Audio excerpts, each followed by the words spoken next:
This is day 152 of Zohar Pshat, and very cryptic Zohar today, I've got to say. It's Daf Yud Ches Amud Aleph, 3, 6, 8 lines up for the end of the first paragraph. B'shaitet Isa Machlokas Betukva D'Smala. When the Machlokas arose on the second day, evidently, I'm assuming it's still the second day, with its great, with the great power of this left, meaning the obviously the P root, which happened, causing this left to exist, the left of disunity and dissonance. Atkiv Hurpila de Tifsa. Hurpila de Tifsa is a fascinating term, and there's many different interpretations because the words are very ambiguous, and the Aramaic itself bears many interpretations. So I'm going to go with the Sulam's interpretation. There became expanded and became stronger a fog of fire. Now, Tifsa it's hard to find the translation of Tifsa as fire. Hupila could be Arafel. Tifsa could be fire. I found other translations of Tifsa. It can also mean like a tofes, a form. It also means the balance beam of a scale. So, the balance beam of scale fits in well here as well. In other words, there is balance beam scale implies that there are two sides, and that they are one side can overwhelm the other, which would be appropriate way of understanding machlokas. But in any event, even if it's like it's Sulam says, and the Derech Emes says a totally different interpretation, but the idea is that there is this a fog, which seems to be moist, but a fire. So it's the antithesis of moisture. So it means something which is very much very hot, and therefore very much din, without rachamim. And again, if it's the fog of the balance beam, also it's the fog of din, right?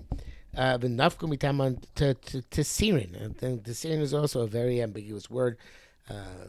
What it means exactly can mean. I'm just going to interpret different interpretations, saying to officials, can mean to tremors, like to ridos, lirod. So the akrishim yad, they immediately become solidified. All the moisture was driven out. There's no chesed here. It's all din, all harsh, all judgment. And and they also became male and female, but not in a good sense.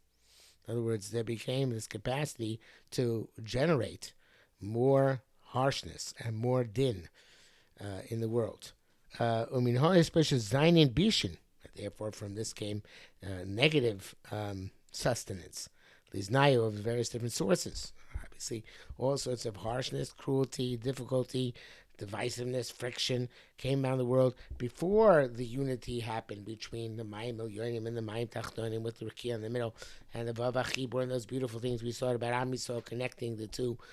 This is all beforehand. It's all before the fixing, so to speak.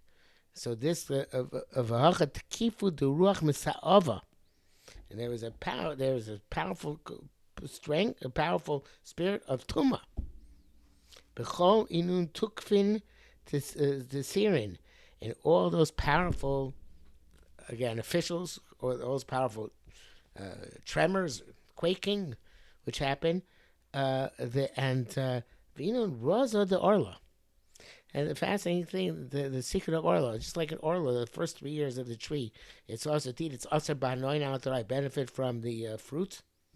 So too, these even though it's necessary to go through this phase, it's a terrible phase to go through.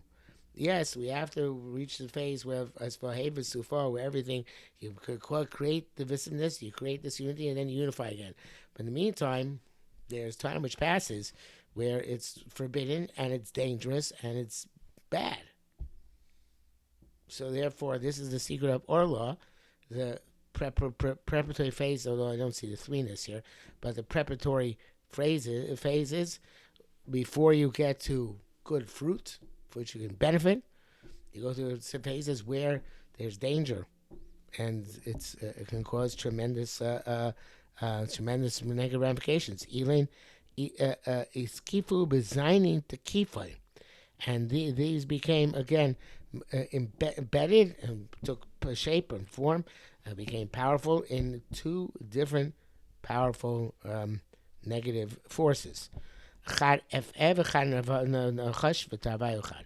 One is Efe, which is a serpent, one is Nachash, a snake, and they're both one. Efe Olid, there's a very girsa here, Shivin, another girsa, Shiva, Shnin. Uh, uh, the serpent gives birth to 70 years. I prefer that girsa because we know the Gemara says that a snake gives birth in 7 years. And it became one with the 7 years of a snake, which is 7 years of gestation, of pregnancy of a snake. This is the secret of Gehenna, which is called by 7 names. Okay, I want to come back to this because this is important to speak about the 70 versus the 7 and about the 7 names of Gehenna. But I want to point out here an important lesson from the Zohar. One of our listeners pointed out that I should try whatever possible to bring some conclusion which is Lamaisa, or at least is relevant in some way, shape, or form. And here I think the relevant lesson is that on the way to do something good, there's a danger of something bad. This is a part of Cholos Koshos. Anytime you embark on something, you should know it's true. The end might be good, but in the middle, there's the beginning. You have to be aware that all sorts of negative things can happen along the way. And any venture a person does, there's a lot of good can come out of it. But on the way, you have to make sure that the end does not justify the means. You have to find a way that even in the middle, you don't succumb. You don't find yourself bring dinim gedolim out of what's supposed to bring a chesed in the end. So it's that potentiality, which is the source of Gehenna. As they say in English, the statement, the road to hell is paved with good intentions. Right? You never can tell when those good intentions, which you have, are actually going to be a negative. I mean, I can't tell. You shouldn't say you never can tell. That's no point. To try and tell that the road where you're doing good should not be anything bad. Marshal Ma'adavar is just a mundane marshal, which came to me just now on top of my head, which is to do a mitzvah, you go speed on the highway when you're driving and drive recklessly. It could be the end of the world, nothing will happen. It could be the end, you Baruch Hashem, everything works out, but it's not appropriate. It's not appropriate.